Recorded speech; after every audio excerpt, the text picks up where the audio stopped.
Namaskar. Hello and welcome to PGurus channel. I'm your host Sree Iyer. Joining me is 𝗏𝗏𝗏𝗏𝗏. We have a very interesting development happening in Pakistan. You might be wondering, what does will nuke India in Pakistan mean? So I'm going to explain that to you before I set the stage. Let's first welcome 𝗏𝗏𝗏𝗏𝗏. Sumit Namaskar and welcome to PGurus channel. How are you? Jai Siya Ram, Radhe Radhe Sal, all good and fine by your Ashirwad and Kripa of Lord Mahakal. Namaskar to all the brothers and sisters across the world. Sumit, I have a theory. You know, this guy, Najam Sethi, right? He's like a joker in a pack of cards. And in a nice way, okay? Supposing you're having a sequence game, like you have Jack, you have King, you have Ace, right? You want a queen, you put a joker, it becomes the queen, right? Yeah. In other words, the joker will play the role you want him to be. One day he is the PCB chairman, Pakistan Cricket Board chairman. Another day he is the intellectual of Pakistan. And this intellectual has made a statement that if Indian army enters Pakistan, we will nuke the Indian army in Pakistan soil. We didn't have that much word space to put that thing out, but this is what he said. Sumitji, this guy is the mouthpiece of the army. We know that. Even when he's an intellectual, he's the intellectual mouthpiece of army. I mean, I don't know how seriously I can take this fellow. So tell us a little bit about what this means. I mean, one of the big problems, sir, one second. One big problem we have is the winds usually blow from Pakistan to India. So it's not just India, it's also Pakistan that's going to hit the most amount of it. If you can, I mean, it's like spiting your nose because you don't like your face. Over to you. In the name of Lord Sree Ganesh, I will do the Sree Ganeshas of today's show. Well, first of all, I have to compliment you for your jacket, which is striking red and looking fantastic. So after that, I start the show. Today, if you look at this joker, Najam Sethi, what he's saying, sir, if you look at the nuclear policy of India and Pakistan, it's radically different because you have to start from that perspective. India has a no first use policy. Pakistan does not have a no first use policy, first of all. India will never ever use nukes on Indian soil, whereas Pakistan can use nukes on Pakistani soil. India will never ever kind of use nukes on any Indian interest or Indian soldier or Indian citizens, whereas Pakistan, on the contrary, has no stated policy wherein it will not use nukes against people of Pakistan. And this idiot has literally given up the whole strategy. This is what we used to always assess and claim and say, but people at times they say, hey, I mean, come on, man, you can't be right. Huh? Do you think they are insane? Do you think they're crazy? Do you think they're baboons? Yes, they are. They are insane, they're crazy, they're baboons, they're idiots. And Najam Sethi says three things. He says, look, Pakistan will use nuclear weapons in three conditions. Condition number one, if you stop our water, and without water, there's no Indus Valley civilization, there is no Pakistan, so we'll nuke you. I mean, now we have stopped your water for a good few months, so there are no nukes are coming. So, Najam Sethi, smell coffee, get up, kuch kar. Second situation is that if India kind of enters Pakistan, and now Pakistan is shattered, Pakistan is defeated. Now, how do they try to defeat India? They will try to bomb the Indian army or the Indian Air Force or whichever is applicable by a tactical nuclear warhead, and that tactical nuclear warhead will only dismantle or will burn or will kill the people of the Indian army and spare every Pakistani. So none of the Pakistani will be killed. Only that has a DNA sequencing inside it, which will only attack the Indian DNA, not the Pakistani DNA. I mean, the idiot can think of that.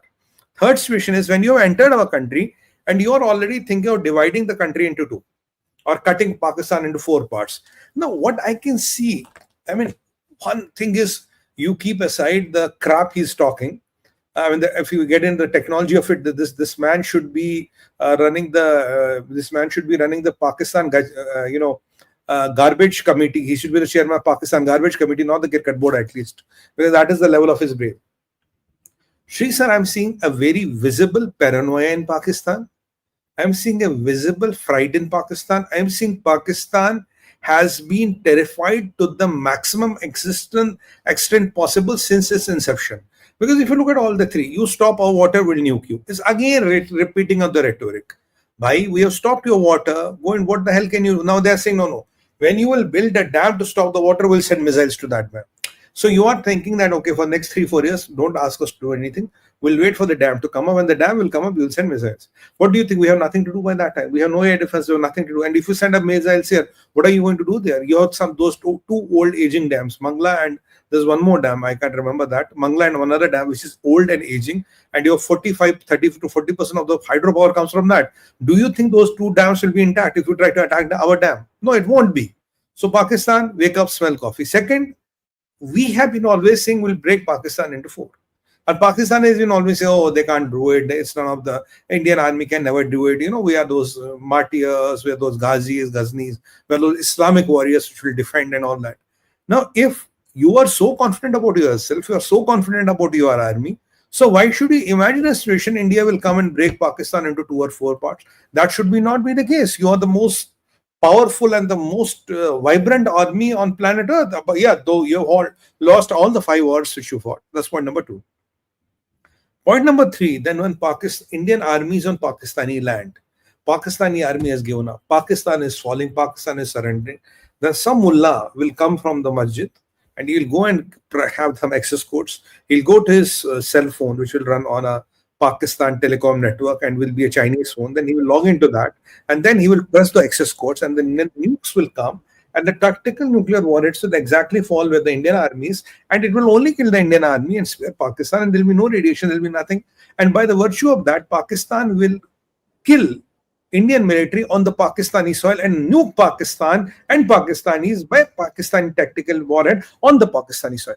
Now, if you look at the whole sequence of events, you say either this man is mad, or he has gone crazy, or he has some chemical locha in his head, or this man is a typical Pakistani. Man, if you want to summarize it all, say he's a typical Pakistani. So when I say, Sree sir, I always maintain that's a highly radicalized society. There is no difference between a radical mullah and a Najam Sethi or a Shahbaz or a Munir. They exactly are the same. Education levels do not ensure literacy in Pakistan. Education levels are only those cosmetic things which you can have on your forehead. Okay, I'm a master's, PhD, but the mentality here, the gray matter, is exactly of a rabid jihadi, is exactly the same.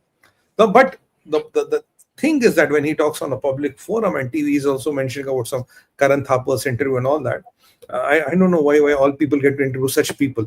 I think you could have always better options, but that is the level of journalism they do, which is okay. Now, the question here is that, do you see that paranoia? Do you see that fear? So you are telling me that you will divide my country into two, I'll use nukes, you'll stop my water, my civilization will end, I will use nukes, and your military will completely come and decimate my military. So presuming and believing that there will be a day that the Indian military will be standing in Lahore or Karachi, or one of the options he says he would do if we do the naval blockade of Karachi.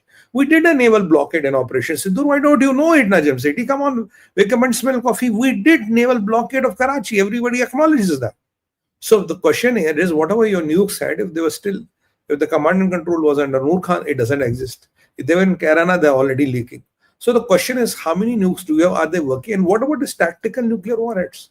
The world over, people don't believe in tactical nuclear warheads because they don't have power command and control. They're very dangerous. They are very difficult to transport. And the delivery mechanisms of any tactical nuclear warhead is not time tested. And none of the major militaries of the world boast about them. They may have them as some tactical deterrence, but they don't boast about them. So, but if you talk of Pakistan, now what is the difference between this Pakistan and the other guy who was saying 𝗤𝗡𝗙𝗏𝗏, Sheikh Rashid? So you might assume that Najam Sethi is thoda padha likha and Sheikh Rashid was completely illiterate. But again, the mindset is same. He calls them tactical nuclear warheads. Sheikh Rashid used to call them आधा kilo एक पाव का. So the idea is that Pakistan is in paranoia. Pakistan is disturbed, and the good news for the people of Pakistan and the people who are watching us from Washington DC and the White House is that your good friend Pakistan is talking of using nukes on Pakistani soil, on Pakistani people in Pakistan. So if that is a responsible nuclear power, I think Rajnath Singh ji was right that IEA should come and take over all the nukes. I think Pakistan cannot handle nukes, and Pakistan as a state is finished. Give me a second. Okay, here I go. Okay, here. So Pakistan as a state is finished. That is what is the reality of Pakistan. I mean, this is height of absurdity. This is height of rhetoric, because now Pakistan had changed the tactic. Earlier they will say we'll send nukes to your land. Now we are not scared of that. We have called up their nuclear blackmail. Now what are you saying? If you come and take our land, we'll nuke you on our land. Well, no, it is. I don't know. I don't know what is the word in English to describe this situation. I think if I even use tomfoolery, that will be insulting the word tomfoolery, and we're still charitable with the words. I think I have to go back to the English dictionary and find the appropriate word how to describe this stunt of this Najam Sethi, which you rightly pointed out. He's a rolling stone intellectual of Pakistan, because he changes his roles from Monday to Tuesday to Wednesday to Thursday to Friday. That is what Najam Sethi is, a rolling stone intellectual of Pakistan. I mean, disgusting, sir, but that is Pakistan. That is Pakistan for us. And let me tell you, Pakistanis, go to hell. We don't give a shit to what you say. We are not scared of what you say. Go and nuke yourselves today. Go and nuke your GHQ Rawalpindi today. That will be the best thing you can do. If you can use one of those tactical nuke heads and nuke your GHQ Rawalpindi, you will be liberated. You don't have to fight. You don't have to bother about fighting India and the Indian army. Go and get yourself liberated from that Mullah Munir and his pack of jihadis. That is what should help Pakistan the most. Sir, let's move on to the next topic. There is now a 2-week deadline by Trump. And as I was just coming into this program, I was reading a news article that Ukraine has actually set on fire a fuel train that was going near Zaporizhzhia area. And these are all like major escalation. Russia goes and bombs an area which has a lot of US people, US technology. It's actually a US company. I think that's the right way to put it. So this guy's temperature is now really going up. Tell me, 2 weeks deadline to Russia for what? Okay, now it's an interesting one. Let's go a little bit back into the time. So when we kind of met last time, that the story was that we are working out on the peace deal. We are working on the guarantees of Ukraine. We'll tell Europeans what they are going to get.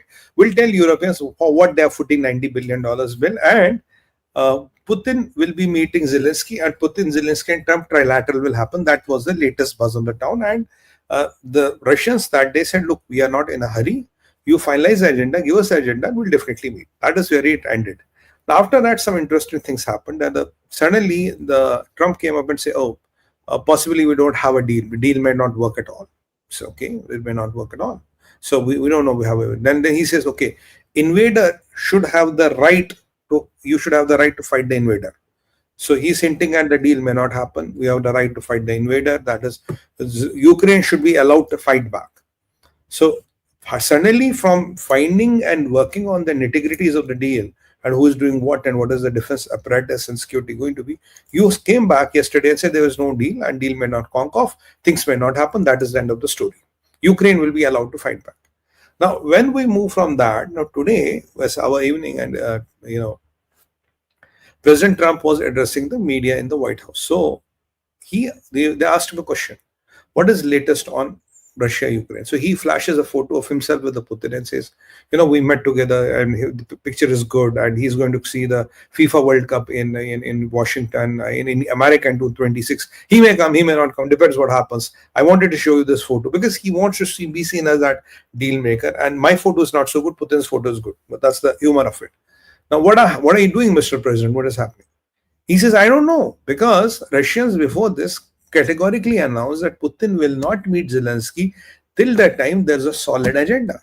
And Zelensky is dying to meet Putin. Putin says, I don't want to meet you, buddy. By the time there's a solid agenda. When you send an agenda, we work on the agenda. If the agenda is acceptable, then there may be time to meet. And Lavrov was of the opinion, you take all the time in the world to formalize your agenda. We are not in a hurry. And in the meanwhile, the escalations have been going on. We discussed about 574 drones and 40 ballistic missiles. Then Ukrainians have attacked a pumping station wherein the oil goes to Slovakia and Hungary.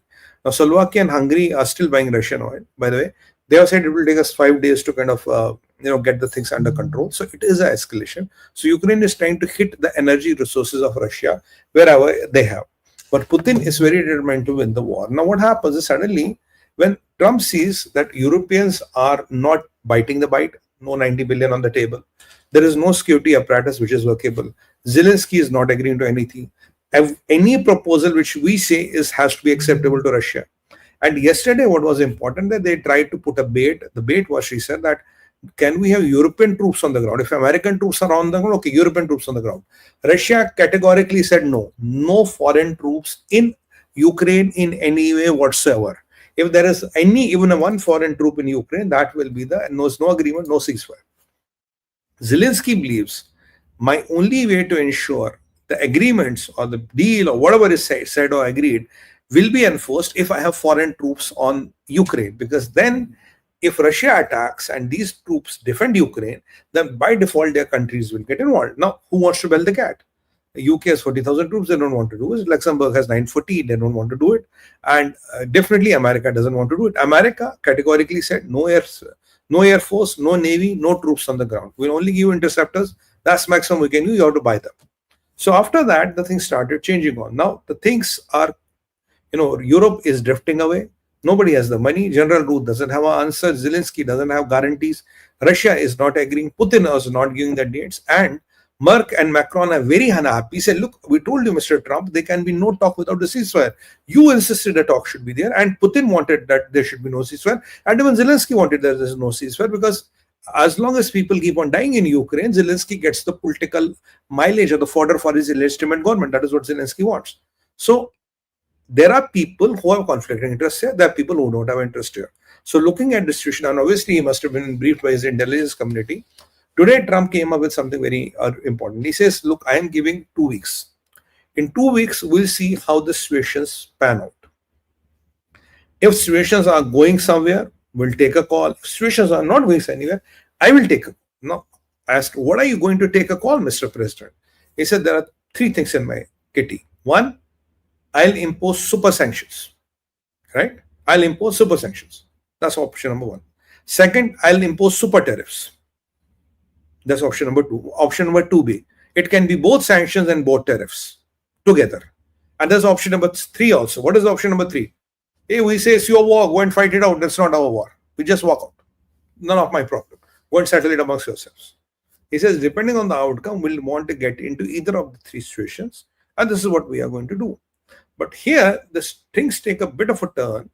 While Trump is saying this, Peter Navarro, the guy who's the brain behind the sanctions and this tariff, because earlier, around 48 hours back, Caroline Leavitt had already started talking about these sanctions. She stopped using the word tariff. She starts talking about sanctions, especially vis-a-vis India. Now, here, 3 important things happen. First, Peter Navarro says that India is the laundry mart of Russia. What do you mean by laundry mart of Russia? Is where is kind of doing that black to white conversion for India. That is what India is for Russia, which is completely atrocious, because there are I think there are $10-20 billion in rupees which are lying with the Russian banks in India. And India has nothing to do something as money laundering. We don't do money laundering, or nothing to do with money laundering. But Peter Navarro is trying to build a situation like that. All the Russian war is basically funded from the money laundered by India, which is grossly right. And which our MEA has clearly said, we have nothing to do with it. This is figment of imagination. He should be retired, in my opinion. He's too old for the job. Then people like Lindsey Graham are already talking of imposing secondary sanctions on India. Now, what we are getting when you infer Trump and when you look at all these conflicting things which are coming at one go, there are 2 or 3 things which are very, very happening, which are directly happening. The first thing is that you are trying to say that if Russian Ukrainians don't end up in a deal, I will impose tough sanctions and tariffs, which implies these could be also secondary sanctions. When it implies of secondary sanctions, that means what Graham and all have been kind of fighting and advocating for, that India should have, maybe, they've been even threatening India with 500% sanctions, 200, 100, 500% sanctions, 100% tariffs as sanctions. Now, the question here is that, is there a ground being worked out for that? Because Trump earlier said, I need a provision wherein I can pardon few countries and I can pardon them multiple times. Though the Act said you can only pardon them once, but Trump said I wanted to pardon them multiple times. So he wanted to play a favorite. Let's say I don't want to sanction India, or I want to sanction China. I don't want to sanction China, I want to sanction India. So it's not based on logic, it's based on what suits my taste buds and who kind of sucks up more. That is what Trump wanted. These things which are coming are hinting at some things, that there's something brewing, there's something in the mind which is there. And Trump, and now even by the way, that American delegation which was supposed to come on 25th of August is confirmed is not coming. The thing has been delayed. We have not shut down our negotiations with Americans, but we have declared the red lines. Look, these are the red lines, are something which are not bound to change. On that note, we know that something is brewing up there, and that is where the 2 weeks window comes. And so after 2 weeks, it can be sanctions, it can be tariffs, it can be tariffs and sanctions board, and according to him, path breaking, kind of back breaking. And then we are talking of, or we say it's not about war, we just walk out, go to hell, fight yourself, kill each other. That's also a possibility. Now, when I look at this Peter Navarro and when I look at this Laundryman comments, and these are a bit disheartening. You are trying to demonize a democracy which is very vibrant and which is very honest like us.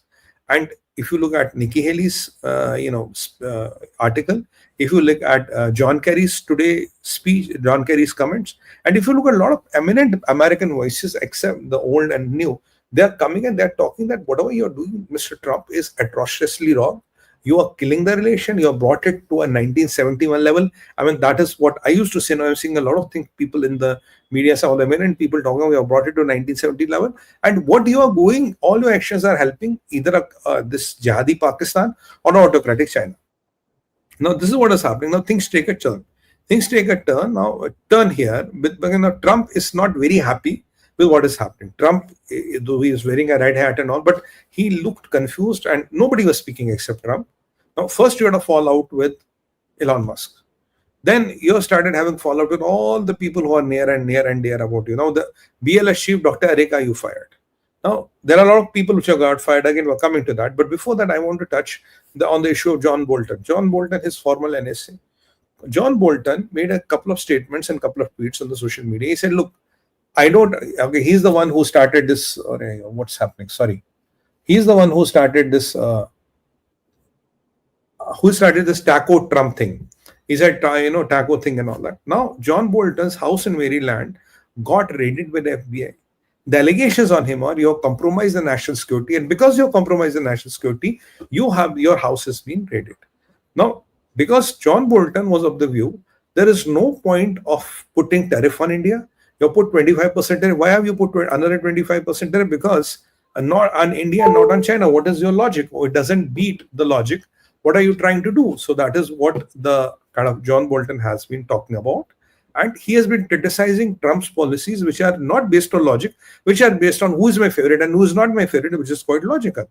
Now, for that, his security details have been withdrawn. There was some kind of a security which he was getting, and what I read, that security details were withdrawn. John Bolton was asked, will Trump come after? He said, he has already withdrawn my security details. He's coming after me. Now, the raids at his house in Maryland, and Kash Patel raids, nobody's out the law, and the Attorney General of America said, will kind of do everything to everybody, and all the usual stuff. Nobody's above the law. John Bolton was very clear. Why are you putting tariffs on a democratic India and helping autocratic China? It's exactly what Nikki Haley, what is John Kerry, and what is all the people have been questioning. And for that, it's Trump's vendetta, it is going to there. He's going to raid him. Of course, he has a lawyer and they're looking into him and all. But the question here seems to be you are getting into a lane where you are trying to settle your personal scores. You're trying to raid anybody whom you don't agree with. Now, here you might argue and say, well, John Bolton is a used force. He's an ex-NSA, he's not the current NSA.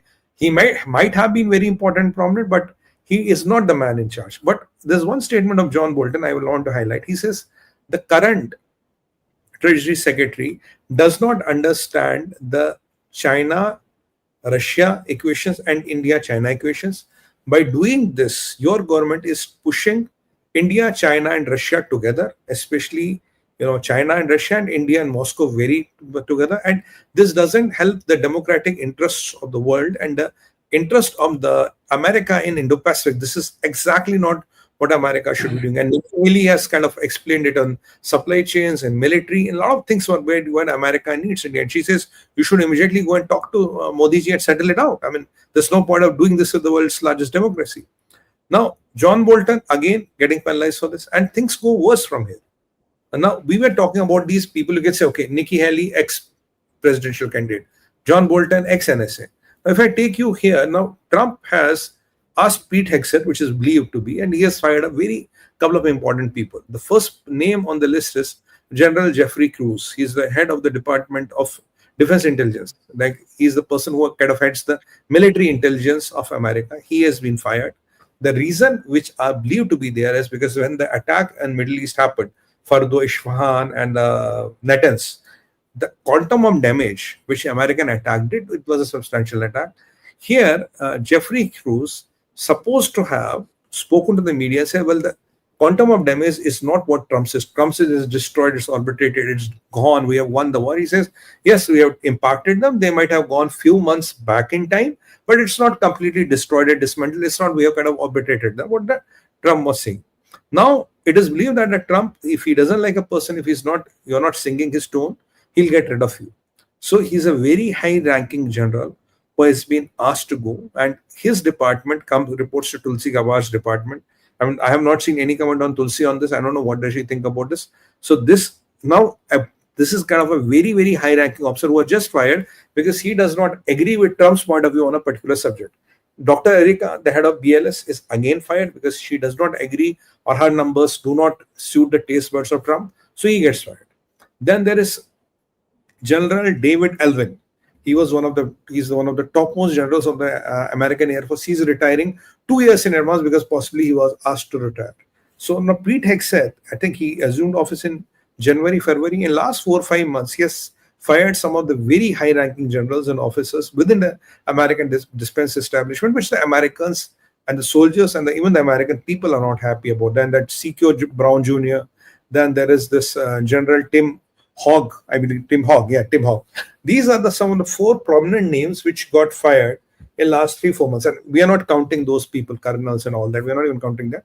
So the many top-ranking generals have got fired. And the reason seems to be you don't agree you don't have a point of view which matches with Trump's point of view. So you are not fit for the job. Now, so is the job given to you because you are good, or is the job given to you because you have to agree to what the Trump is saying? So people see this as a kind of a vendetta politics which is brewing in the United States of America, which is pretty bad for him. And now if this can happen to the Americans, why can't he have a vendetta against India or Modi for that matter? So it's very easy to have a vendetta against India and Modi. So this is where the whole problem is kind of getting a bit out of control because she said, now everybody, if you look at all the media outlets, if you look at all the prominent people, Democrats, Republicans, and prominent commentators of the world, they're all kind of closing on one view. It's all personal.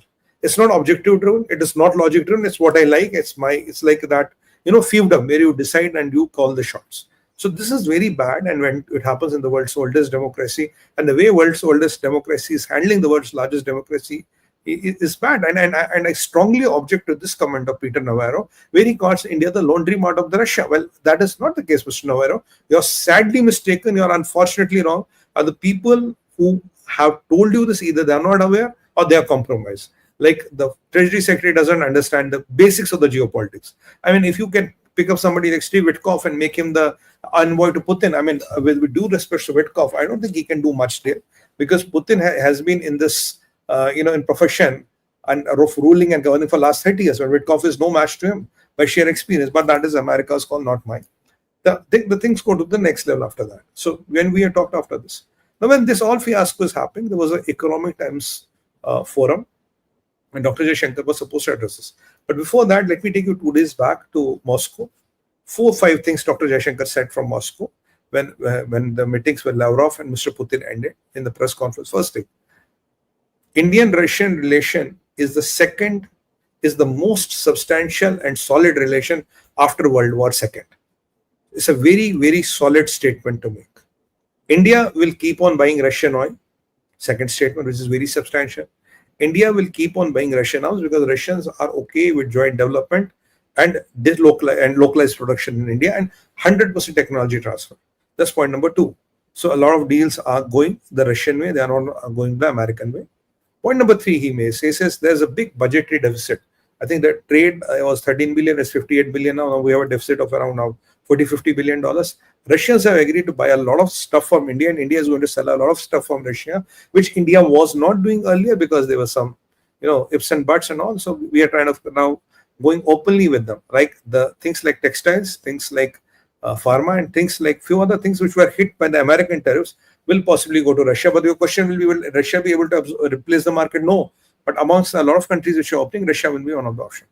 Another thing is that, we are going to have a pact with Russia, wherein Indian construction workers, Indian engineers, and some Indian IT professionals, which we have been talking on PGurus, will be working in Russia 1 million, 10 lakh of them. Another thing which we are going to do is we are going to have interest, and with Russia, we have to work on the North Sea route. We'll be working with them, and we will be jointly going and doing oil exploration in the Arctic with Russians. This is the sixth takeaway. And on hydrocarbons, our things are going to get better. We are going to restart that INSST which passes through Iran. There are two ports of Iran it passes through. We have some problems with Iran, but Russia has a much more handle on Iran. So with Russian support, that INSST will be working again. And then Chennai-Valladi-Vostok corridor, we are working on that and getting that regenerated and getting that back into the gear again. So these are 6-7 takeaways from the Russian soil, which Dr. Jaishankar announced, I think day before yesterday. Now, coming back today, that was around 48 hours back or 24 hours back. Now today, there was an Economic Times conclave in Delhi. Now there were a couple of things which were answered there, whether we call Russia calls the bluff. First, Dr. Jaishankar was asked, what is the position of this Russian oil and all that? So he makes a couple of revelations. He says, look, Biden administration had kind of an understanding with us. There were a lot of meetings and deliberations which happened where they requested us, we have no problem in buying you the Russian oil, because if India buys the Russian oil, the oil prices will be stable. The world oil prices, food, fertilizer, and inflation of the world will be stable. And so that is why you go in and buy the Russian oil. We have no problems with that. And if you look at who are the major oil buyers, the major oil buyer is China, no sanctions. The major LNG buyer is Europe, no sanctions. The people who have benefited of doing business with Russia are the countries of South. Some countries in the South are not. The India, which is the biggest beneficiary. So these things have been set on record. So it was a part of Joe Biden's policy and agreement with India that you go and buy this oil. We have no problem. It helps to keep the markets afloat, and that is why my opinion has been always. Second thing, after Trump came to power until this date, there's not even one talk, there's not even one discussion wherein they said, we object you buying the Russian oil, you should stop buying the Russian oil. There was not even a part of this discussion that the Russian oil or energy did not figure out in the discussion at all. So one day you unilaterally wake up and start using the sanctions, but question is on who's best and who's going to benefit. Point number 3, the deal was happening. That is why there was a cap of $60. So if there was no deals happening, why should be a cap of $60 be there? Point number 4. Now we as India are getting the Russian crude, we are refining it and we are selling it to the whole world. And who are buying it? Europe is buying it, America is buying it. Now Dr. Jaishankar was very categoric. If you have problems with that, is anybody putting a gun on your head to buy? Don't buy it here, don't buy it. If you think I have a problem, whatever I'm doing, we will kind of say we kind of we don't buy it from us.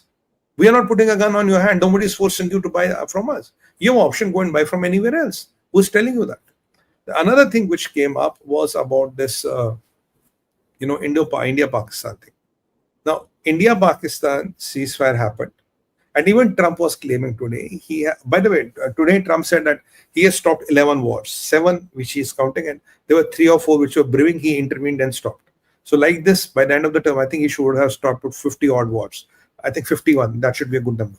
So he said India-Pakistan again was going to be a nuclear war, and it's because of me it got stopped and all that. But that's different. That is besides the point. Dr. Jaishankar said that look, when there was an India-America conflict happening, all the negotiations happened between India and Pakistan. That's point number 1. Secondly, American called me, and this is a part of the normal diplomatic protocol. When there was an Iran-Israel war, we called both the sides, and there was any other war in the world, we called. That's a part of the diplomatic protocol. But all my calls from America have been on my X account. There is no call for mediation. There is no call for negotiation. There is no call for anything else in this matter. So I don't understand, if the no calls happen, no mediation, no discussion, where are you getting these illusions and delusions that you mediated, you negotiated, is because of you stopped the war? He's very categorical on that. He says, look, this is what my position is. Then he was asked about, what is your position about this, Americans warming up to the Pakistan? He says, look, these countries have a lot of history in common, and they have a history of forgetting their history. Basically, he referred to where was the Osama bin Laden found, Abbottabad. Now, he made some very compelling point, which I respect very much. It never struck my mind. I could not think of it, honestly.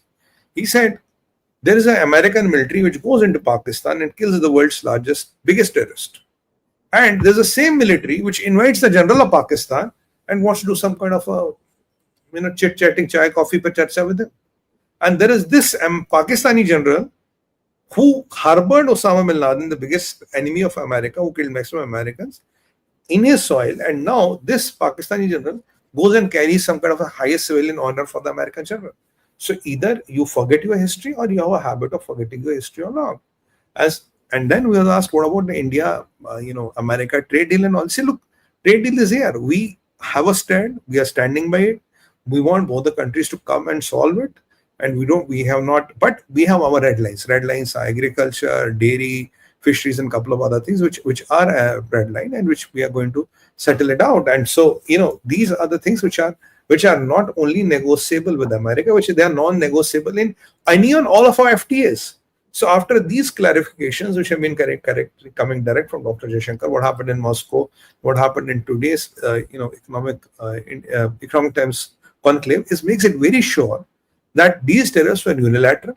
They were out of personal vendetta. You wanted to settle some kind of a score with Prime Minister Modi possibly, or you didn't like his way of whatever doing business, or you kind of think that you can run the world economy and you can dictate terms to everybody. That is where the things come from. The point to be noted is, which is very important, from January, when Trump took over to this date, there has been not even one word from America saying do not buy Russian oil. No, nothing at all. So how did this become a problem, and why the biggest buyer, China, is not sanctioned? Why the biggest LNG buyer, Europe, is not sanctioned? Why India is being singled out? That is what Nikki Haley, that is what John Bolton, that is what is his name? Foreign Secretary John Kerry. And that is what exactly Dr. Jaishankar is saying. So there are a lot of people who are resonating. Why are you singling out India? Because unless and until there's something personal, logically there is no logic to it. Logically it doesn't make any sense why you're singling out India. So these are some of the critical takeaways, and China is having a gala time. By the way, the 25% tariffs have already locked in, and I think 27th of 1st is the date for the next 25% tariffs to come in. And if these secondary sanctions and all start coming in, then I've even seen people in America talk about 500% tariff and all. But honestly, beyond 50, you make it 500, it doesn't make sense. You are unviable at 50 or unviable at 500. So the things are not going right. And I think India-America relation is all-time low. And which John Kerry rightly said, I mean, you have put down a lot of years of work and a lot of years of relentless effort to literally sabotage this reaction. So, I mean, the word here is sabotage. So is Trump going to sabotage it? Who's behest? Who's going to gain? And everybody is of the same opinion. The people are only going to gain is the People's Republic of China and Jihadi Pakistan. So is Trump valuing Europe, democracy and the world's largest democracy more than an autocratic vis-a-vis an autocratic China and a Jihadi Pakistan? That is the call Donald Trump has to take. And again, things like we are scrutinizing those 55 million visa applications. We are going to go through each and every visa. And even if we have an inclination or anti-America, you will be deported. So for the first time, the foreigners or the immigrants going to America, the data is out, has substantially reduced. So I don't know where Trump is taking America. I don't know will the Russia-Ukraine deal work through. In my opinion, it will not work through because Putin wants a win. Everybody is trying to give Trump some kind of a face. But beyond that, I don't think anything is happening. If you think Laos and Thailand was a great win, you think Rwanda and Congo was a great, war which you tried to stop. Well, I have nothing to say. I think even any of the good ranking colonels from the American army could have done that. But if this president thinks that is the biggest criteria or the souvenir he carries, that is his call. We don't want to intervene in that. But with every passing day, whatever happened in Operation Sindoor and what has been India's stand is getting clear. And people from all walks of the life, even within America, within the American media, within the Europe, have started questioning the hypocrisy of the Trump administration vis-a-vis India, China, and LNG, India, Europe. And the laundry mart comment is obnoxious, is atrocious, is uncalled for, and is an insult to 1.4 billion Indians in my opinion. It is grossly and factually wrong. That talks about the level of awareness you have of the geopolitics and you have what is happening in the real world. I mean, I rest my case. I don't have much to say. Sree sir, you wanted to make a point? Yes, thank you so much. Viewers, we are always challenged by not having enough number of likes. Request to all of you to please like our video and like this video, at least at the very beginning, because that's when the jamming starts happening, where they try to game the algorithm. And your YouTube is getting really good at this, to try and find out which is the bot trying to jam you and which is a genuine case. Unfortunately, Sumit ji ka naam aate hi jam. the country in which our channel is banned still wants to jam it. I mean, come on, YouTube, you should know if the jamming requests are coming from Pakistan. You're not broadcasting PGurus there. So what is happening? So I was just joking. So just help us with this. I hope that you have started liking this, and we have a couple of things that we would like to make announcements for. One is, of course, our Sengol with an enclosure. We are taking pre-orders. We will be able to ship to you within 15 to 20 days of receiving the order. So consider placing your order. This one, Sumit-ji, this has come out beautiful. I mean, it's such intricate work. I wish I could show you closer. Wow. Because you can see the Nandi's two horns also. Yeah. Correct. And if you slowly turn it, yeah. See the flag, Indian flag. Right? And there is Lakshmi. There is a lot of stuff in here. All that vividly captured. And get your own Sengol. Also have one more. It could be longer than 20 days, but you get the idea. We are taking pre-orders now. And this is the work of labor, because one Sengol takes us 1 day just to cut the Sengol alone. Then there's a lot of processing that needs to be done beyond that. So I'm just saying that if you think of labor and then say, okay, this is the labor to make a Sengol, if you price it that way, you can't. I mean, it's just not possible. We are purely doing this thing because this is a great design, very difficult to replicate it, and it will be very, very beautiful, whether you are using it on your table or in your puja room. Let's now take a look at another announcement. We are shipping my new book, Operation 𝗪𝗲𝗀. And who we thought as a friend, not so sure anymore. Who we thought or we know as an enemy is suddenly becoming friendly. All this points to something that's going to happen. Much of that is captured in this book. So it's a racy thriller. Do watch that. And we have a small video for you on that, and then we'll go to Q&A. Can we have the video, please? Against the 2.5 front, India, that is Bharat, is on the verge of being self-sufficient in building its own nuclear-powered submarines when disaster strikes. Scientists working in critical research institutions die under suspicious circumstances. No one is caught as clues disappear, witnesses turn hostile, and critical deadlines slip. Two enemy nations, China and Pakistan, team up to scuttle the development of this critical technology by finding new ways to attack and kill key personnel. With police unable to solve the murders, Bharat's Home Minister turns to the Intelligence Bureau and asks them to get to the bottom of it.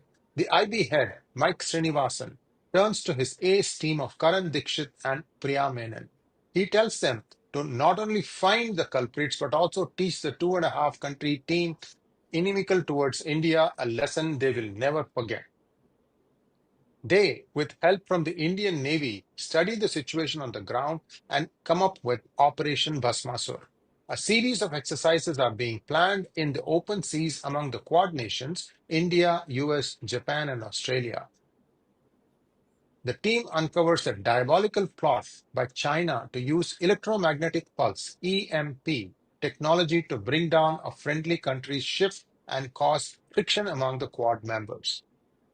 Will they succeed in their endeavor and teach China and its cat's paw Pakistan a lesson they will not forget?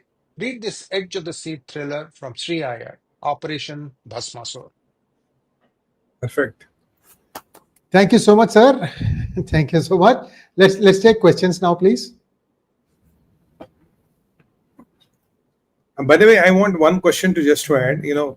Today, Rajnath Singh ji has made an important announcement. I think I should have covered it before. The announcement is that India will be developing its own 5th generation engine and aircrafts. And now the joint venture with Safran, or working with Safran is on. Yeah. Yeah, it's completely on. So I think GE is out of the game completely. Now, if you look at those 3.5 billion Boeing things, then the precedence 8 of them. Then we are talking for delayed trip. The delegation is not coming. Rajnath Singh ji is not going there. Now we are talking about this Indians which are going to saffron. And what I could get from what Dr. Jaishankar is saying, I think we will be going for Su-57 or some of the Russian platforms in the future as well because of the things. So this F-35 is kind of moving out of the picture. G is moving out of the picture. I think if I do a rough sum total, after this hostilities, I think 10 to 12, $15 billion of business is already lost. I mean, just the, back of the envelope calculations. If somebody can do them, this is where the position is. And at this pace, I think America is leaving options open for anybody else to come and take, the pie of the cake. I mean, that is what, if the Trump watch like that, let it be like that. Let's take questions now. Magnet Ranga wants to know, Namaste, clearly duties would hurt the people. When will reality dawn on the US administration that their policies will ultimately hurt them more? Or will reality dawn on them at all? I think, sir, it's not a question of logic. If it was logic, it's easier. I think a fifth grader a smart boy or a smart girl can break this out. But the challenge is that if it is a personality-driven contest wherein my personality, my ego, my attitude is what will determine how it will go, that is where the problem is. That is why you're seeing the vices of dissent coming from Democrats, coming from Republicans, and coming from very eminent people in the American ecosystem who matter. I mean, who have started questioning what the hell is happening, because it beats and defies all the logic. And what Dr. Jaishankar has been saying, I completely concur. I mean, it doesn't make any sense. Next one, please. Naresh Nilakantan wants to know, how is the new President Trump designate to India? Will he be any better to negotiate better deals with India? Your views. Sergey Gore. The ambassador. I think Dr. Jaishankar was asked about him. He said, well, I don't comment on the foreign ambassadors being, kind of given a recruit or sent to India. That is the call of the country. We'll try to work with him. But what I have heard and read about him is very close, confident of Donald Trump. Let's see how it works. He is a Trump man, very close to Trump. Next one, please. Lata Sundar wants to know, when is Ukraine going in for elections? That can bring peace, I think. Ma'am, not in any time near soon. There is not even a talk of that. And if it happens, that would be a welcome thing to happen. But I don't see it even in the horizon right now. The interesting thing here is, according to my read of the Ukrainian parliament, the members of the parliament, the representatives, the people's representatives can extend their tenure. That is enshrined in the constitution, but not so for the president. Correct. So this is the problem there. If any elections have to happen, that has to happen for the president. We'll see. I don't know. Next one. Muthukumar Sundaram wants to know, PGurus, how will Ukraine war end? By nuking somebody by somebody? How states of America will fare then? Is there anybody in the world to stop USA and check them? I think the Ukraine war will only end what I am looking at right now. It will become Europe's problem, what I had predicted. Zelensky would be left high and dry, and Putin will be given a green corridor. And eventually you might see one day Trump cutting a deal with Putin as well, with the Russians as well. So don't be surprised. This is all on the horizon. This is all out of the bounds. I think Trump could suss out that the Europeans can only talk, but when it comes to coughing out $90 billion, nobody is interested to put the money on the table. And that is, if you see, there's one logic to it. If you want to fight a war, you have to put money on the table. Either it's your money, somebody else's money. When nobody is ready to put the money on the table, why should the American taxpayer fund Zelensky's war? Up to that extent, I agree with him. So ultimately, Europe's problem, and even within the Europe, there are people who have conflicting views on that war. And there are people who have conflicting view with Trump on Israel-Iran, which is kind of Israel's invasion of Gaza, which is happening. So out of those Western European countries, how many will be with the Trump in the long run? We don't know. Will they be coughing out the money? I don't think so. Can NATO protect Ukraine? No, they cannot. So it is ultimately Zelensky is left high and dry. And what happened to that guy? What the Wagner group said? 𝗪𝗃𝗃. What was his name? Wagner ka 𝗪𝗃𝗃, yeah, Wagner's group. Yeah, he told his mother one day, he said, it looks like I may die. And a couple of months after that, the aircraft accident or the incident happened. So I think the history will repeat itself, how and where. And that is how it will end. And people will live, but NATO will be definitely shattered after this war. Next question, please. Somnath Bose wants to know, sir, I find that USA is passing through one of the worst situations in recent times, in that the US is now in a from frying pan to fire situation. Your comments, if any.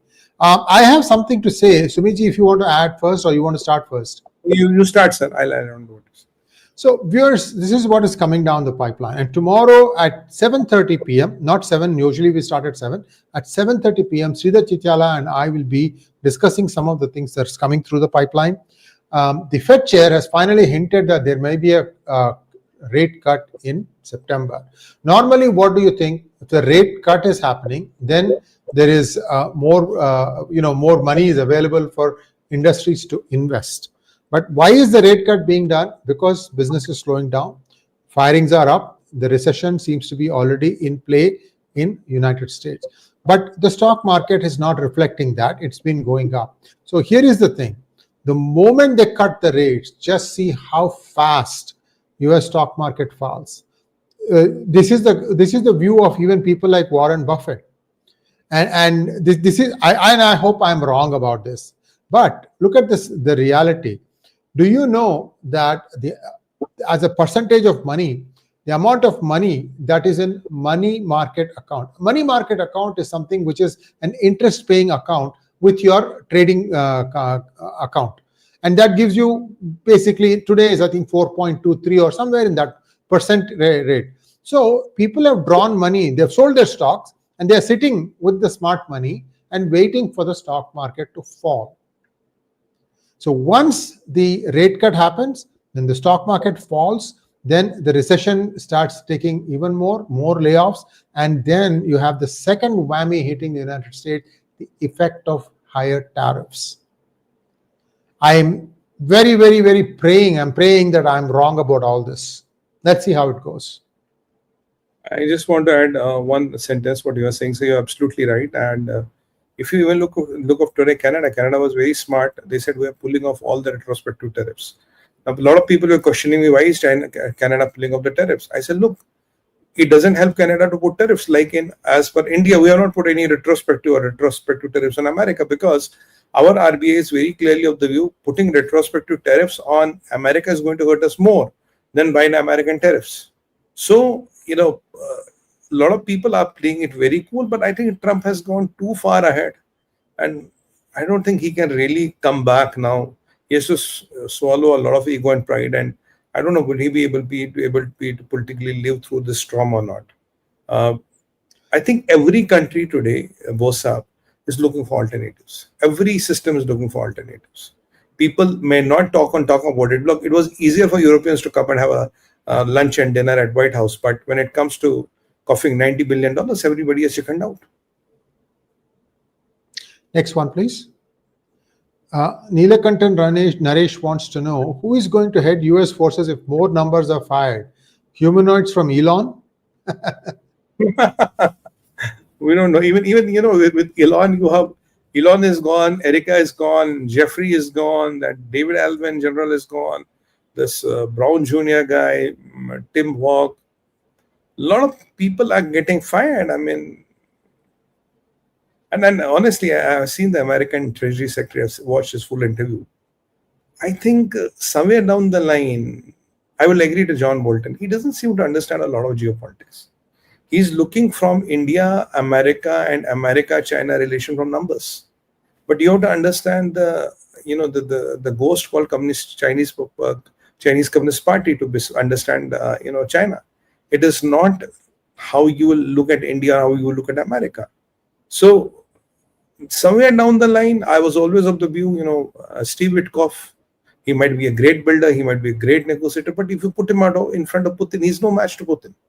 You cannot get through Putin with that guy. So likewise, if the cabinet is like that, and what is Pete Hegseth's background? I think it's not military, right, sir? To best of my knowledge, Pete Hegseth is not a military background by. No, he has a military background. He has served for a few years. He has. Okay, I think one of the guys which anyway, but I think somewhere down the line, it is not the capability; it is the loyalty which seems to matter now. Even J.D. Vance has served in the army. Yeah, J.D. Vance, I know about J.D. Vance. Yeah. Next one, please. Manov-san wants to know, Kash Patel tweeted of FBI raid on home of John Bolton, a leading neocon. Is Trump administration now moving to dismantle neocon tentacles on top of in top ranks of government? Neocons are Cold War lobby plus Israel lobby. Well, I don't know what John Bolton says, but as far as his point of view on India is concerned, and that is what matters and bothers to me, I agree with him, because he says, why are you singling out India? I mean, your policy is confused. Either it should be from China or everybody. Then why are you singling out one country? What is your problem with India? As far as that point is concerned, I agree with John Bolton. I may not agree with anything and everything he says, but on that point, I think we have agreement. Sergi, do you know who coined taco? John Bolton, yahi to tha. He coined the word taco. He coined the word. This could be something else. There could be more going on than meets the eye. Joy Bangla wants to know, why NATO not talk with Russia on negotiations? Look, NATO does not have the power, does not have might to take on Russia. Because the biggest problem in NATO is NATO doesn't have nuclear command. They don't have nuclear weapons. And with conventional weapons, you cannot defeat Russia. And you don't even want to fight Russia, because that will involve a lot of blood lost and a lot of people killed. You don't want to do that. The thing here is that NATO is basically keeping Europe on tenterhooks and selling threat and paranoia to them, so that the NATO keeps on going. In my opinion, NATO is an outdated organization. It needs a big revamp. A lot of things have to be written again for it to be effective in today's time. And does NATO kind of want have so many nations? I doubt that. Look, there's a simple agreement between Kim and Putin. If you are attacked, I'll support you full. If I am attacked, you'll support me full. Now, Kim has been giving him all the ammunition, all the consumables, and he has been sending his soldiers. And few, 30, 40, 50,000 soldiers. So what is more effective? An agreement between Kim and Putin or something called NATO? That is a call we all have to someday take and really dwell into it. Thank you so much. Next one, please. Ramesh Babu wants to know, Sriji, when Project India tariff not working, manager Trump pushed team member Navarro and Scott to explain details on project to support in front of top LT, media and American people, scapegoats. Well, there is a theory that Sridhar Chitala has, and we're going to discuss this tomorrow. So do come back for that as to why this tariff thing is happening. It's a very, very important theory. Take a look at that. Again, we are doing our best to connect the dots. So please remember that some of these things are more commonsensical or logical conclusions, or taking into account some data that is not available for public domain. But we can make guesses, educated guesses. So please do look up for that. Next one, please. PGurus, has Bharat proved by default the states of America's limitation to provide only armaments and nothing more? No, I don't think so. It's a little bit more complicated than this. Over to you, Sunilji. It's a little bit more complicated. Look, what Bharat has proved, that you can have a policy wherein you can work in a multipolar world. You can have a policy wherein you can have those red lines. You can have a policy, you can have friendship, but friendship doesn't mean surrender. You can have a policy where you can have trade, but not dependence. You can have a policy of import and export, but be Atmanirbhar with every passing day. That is the mantra which Bharat has given. And, the good thing about Bharat is, sir, we are an internal consuming economy. We're not an economy like China, which is dependent on exports to survive. And our macroeconomic parameters are today much better than American macroeconomic parameters. So overall, we are doing well. There's a lot of road to go. There's a lot of milestones to achieve. But at the end of the day, we are doing and growing at what is logical, what is rational, what is organic, rather than borrowed growth like China, where you have a $70 trillion of debt and you build buildings. Well, that's not the growth you want, ideally. Next one, please. Ram, that's it, I think, right? So is US trying to derail INSTC and Chabahar trade with new US ambassador nominee? I don't think so. I think dust has to settle. Iran and Israel cannot be fighting. These things won't bear fruit until some clarity emerges there. So these are all on hold right now. I think the INSST, there are some problems with Iran. And Dr. Jaishankar was in Moscow yesterday. He mentioned about that. And we have influence on Iran, and Russia has more influence on Iran. And I think with all those things happening, things should settle. There has been something going on with Iran which is not in the public domain, because INSST was one of the casualties, and after this Chabhar port was again put on sanctions. A lot of things which you could do from Chabhar maybe a year back, you cannot do it now. That's also one of the reality of life. Next one, please. Thank you so much, 𝗥𝗘 Iyer. Inflation rises, interest falls. Trump is equal to Erdogan. You see, even the repo rate cut, I think there's an American body who has done it, or there's a person I slipped his name from my head.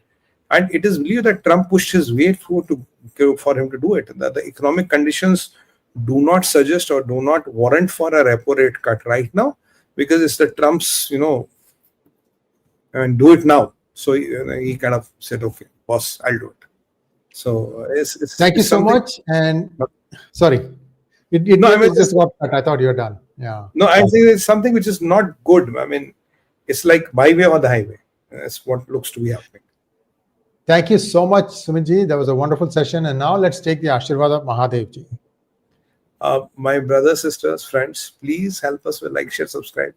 Please press the bell icon, click on, and you have to put it on your social media and tell people to watch it, because that really helps it a lot. It's a YouTube platform, and there are some rules you have to play with. And your like is that thing which takes us to the next level and keeps our efforts motivated, and we try to work harder. Tomorrow morning, we'll be meeting you at 10 o'clock, and we'll be talking about China, what's happening latest from China. China is something big which is happening. We'll keep our focus on there. On that note, we want to take your leave and thank you for all your support in patronage. Bharat Mata ki jai, Vande Mataram, Om Namah Parvati Pataya, Har Har Har Mahadev.